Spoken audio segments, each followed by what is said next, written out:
All right, so we're starting at number 5, where we have a point charge in nanocoulombs. Where must the electron be placed in order for the electric force acting on it to be exactly opposite to its weight? All right, so we're looking, we got to think about, in this one we have forces, but we also have other concepts going on, so we want to include both. Notice our rubric here involving forces and other concepts. So, because we have forces going on here that we need to draw out, but we also have some understandings to make sure that we are clear on. So, let's start, and we'll put our particle.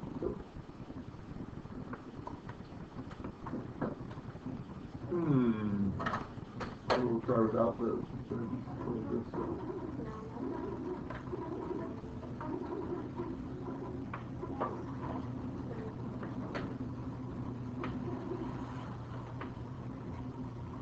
That's very strange.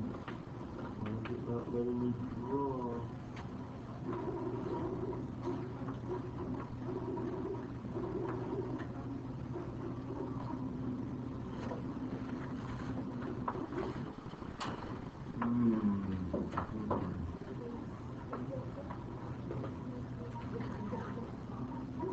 All right.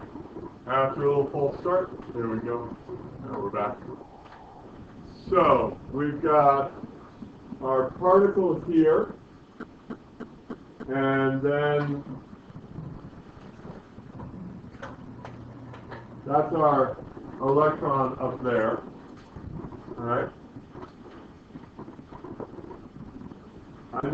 I know that, let's see, there'll be, I don't really care about the forces on the particle as much as the forces on the electron.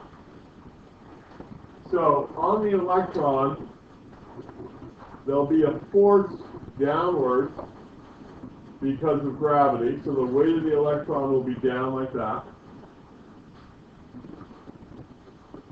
And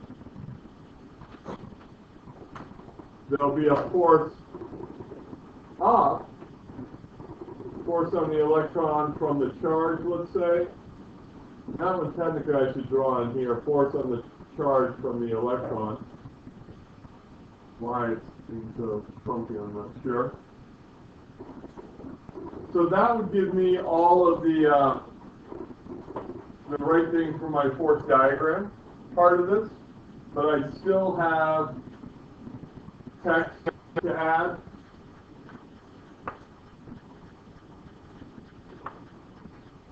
Wow, hello. There we go. I don't know what's going on here. But let's add some text in here. We need to explain this. So, since the electron and the charge have the same type of charge, they will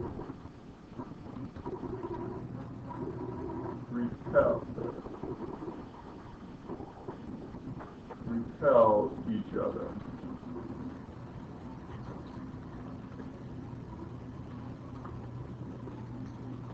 The more charge they have, and the closer they are, the more force between them.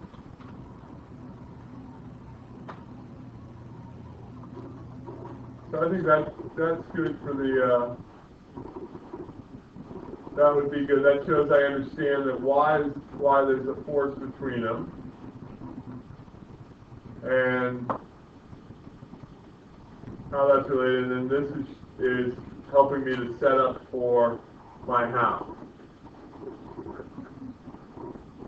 Questions on any of that? let's go down here to my house. And I need a couple equations, so I'm going to jump back out here to my equation sheet and grab those equations. Let's see. I know I need electrostatic force. Let's grab that one.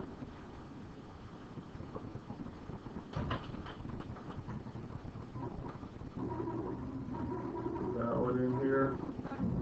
What other type of force do I have going on in the problem?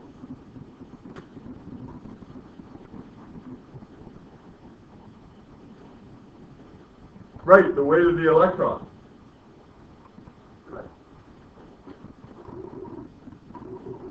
So grab that one, we'll grab the weight also, right here.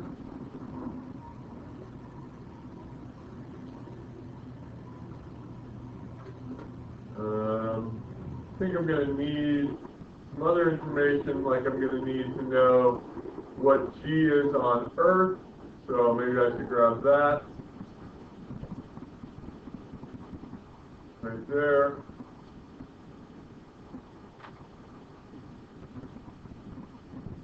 Probably be good to know, since I'm dealing with an electron, the mass of an electron, which I also have right here, m sub e.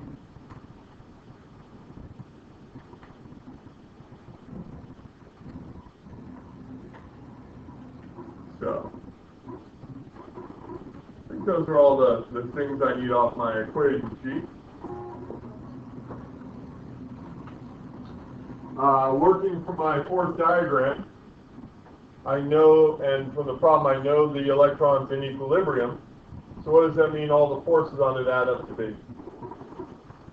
Zero. So I know some of the forces equals 0. If I was to scroll back up, I'd see I have two forces. Which way do we want to call positive? Up or down? Up. Let's call up positive. So the upward force on my electron was the force electric due to the other charge. And then I add to that a negative, because it's pointing downward, force of gravity on the electron. And that all adds up to be 0. Alright? Which tells me something I probably already knew, just intuitively, that the electric force on the electron equals the gravitational force on the electron. Good? Alright? So now, oh, I forgot to grab my K constant. I knew there was one other thing I needed. Forgot to grab Coulomb's constant. There it is.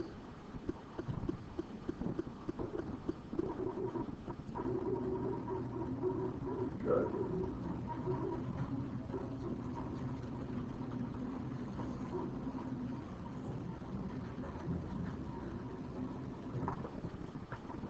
All right. So now substituting in, I'd have K, Coulomb constant, Q of my charge, Q of the electron, square of the distance between them, that's a 2, it's a horrible 2, but it's 2, equals the mass of the electron times the gravitational field strength on, I'm assuming, the Earth.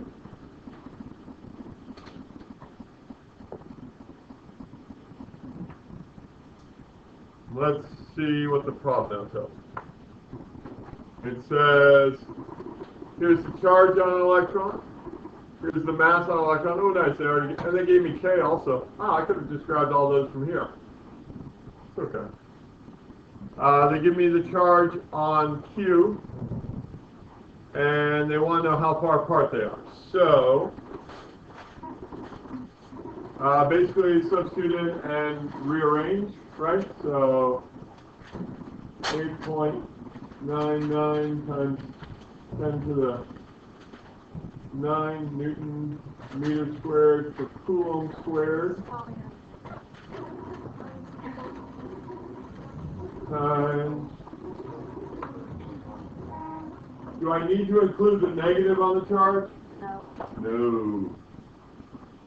Okay, so 0.45 nanocoulombs, which would be 0.45 times 10 to the minus 9 coulombs, times the charge on an electron, 1.60 times 10, if I look back here, to the minus 19th coulombs. I'm going to run out of room. Over R, which is squared, which I don't know. I'm going to have to continue down here, sorry about the messiness. Equals mass of an electron, 9.11 times 10 to the minus 31st kilograms. We need to move stuff a little bit.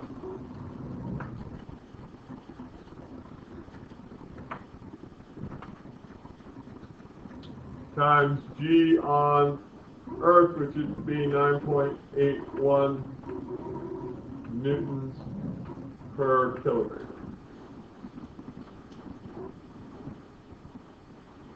And now it's just an algebra problem, right? Rearrange for R. And my units should work out. I have newtons and kilograms over here. They're canceled in newtons. Newton meter squared per coulomb squared up top. That'll cancel out. The newtons will cancel newtons, and it'll leave me with meters for R. Yeah.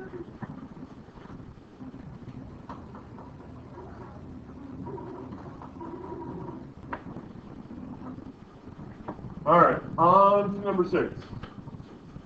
System consists of 2 positive point charges, Q and Q. The total charge of the system is this in microcoulombs. And each charge experiences an electrostatic force of magnitude this, when the separation between them is this. Determine Q1, determine Q2. All right. So our Y for this one is a written Y, because I think that tells us more than, you know, if we were to do any drawings. So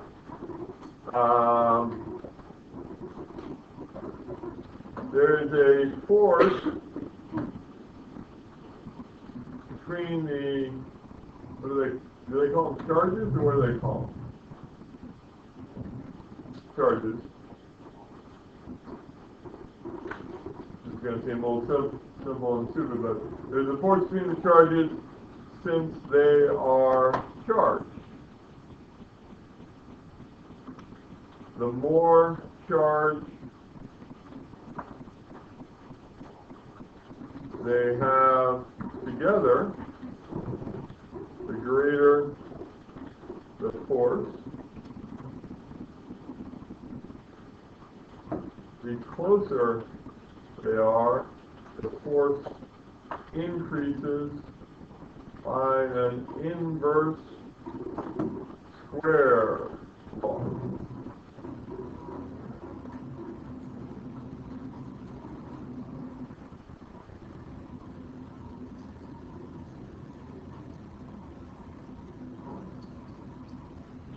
I think that's probably about all there is to this one. All right. Questions on the what?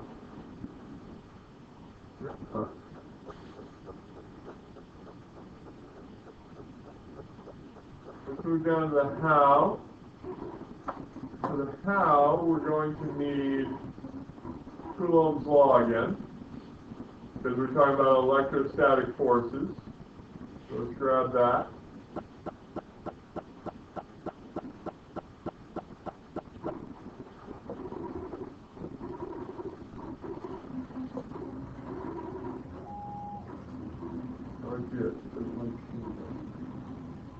And then I think they give us K in the problem, yeah? Is the K they want us to use. So, and they tell us also that Q2 is greater than Q1. Do they tell us if the charges are attracted or repelled?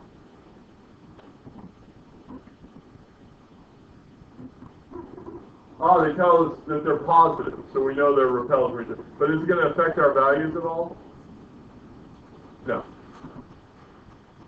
All right, so we know that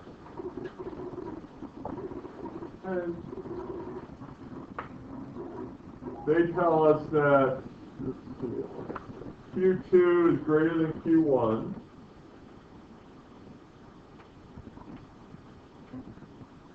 And that's really just to keep in mind when I put my answers in that I don't put them in the wrong place and get it wrong for that reason. Because that can be frustrating. They tell us, let's see, the total charge in the system is 55 microcoulombs. So that means if I add the two together, because that's how I found the total, so Q1 plus Q2 would give me 55.0 times 10 to the minus 6 coulombs. Notice right away I'm changing into base units, so I don't have to worry about it later, right? That's how I like it. If you like to do it later, do what works for you. My suggestion is to do it right away, but it's your preference. Sorry, that was just a horrible thought. And then they tell me the electrostatic force is 71 newtons when they're 0.27 meters apart. So nice, they already gave me those in standard units of newtons and meters. So 71 newtons. So now I'm going to use Coulomb's law here. And I'm going to be smart this time and actually start over here. So 71 newtons equals K 8.99 times 10 to the... Well, I'm going to get better at this board.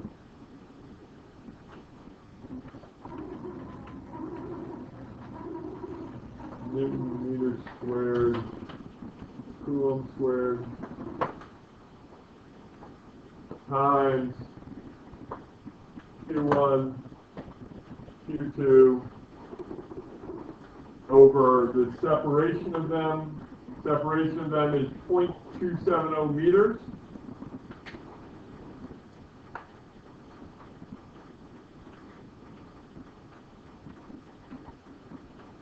That is squared. Now, I'll tell you, a common mistake will be to see the R and think, oh, R's are always half, and put in half there. Remember, R means separation between them, not radius. Even radius doesn't really mean half. So now I've got two equations. This one, the top one, with Q1 and Q2, and the bottom one with Q1 and Q2. I can't solve either by itself, because they both have two variables, but they have the same two variables. So this is where you just use your algebra and solve them. Personally, what I would do is use like Wolfram or one of the other solvers, and just plug them in there. And it will crank out Q1 and Q2 for you. If you want to do it by hand, you know, you can solve the top one for Q1, substitute it into this one. That would leave you with just Q2 in the second equation, then solve for Q2, then go back and substitute it into Q1. So, whichever way works for you. Let's see the whole thing again.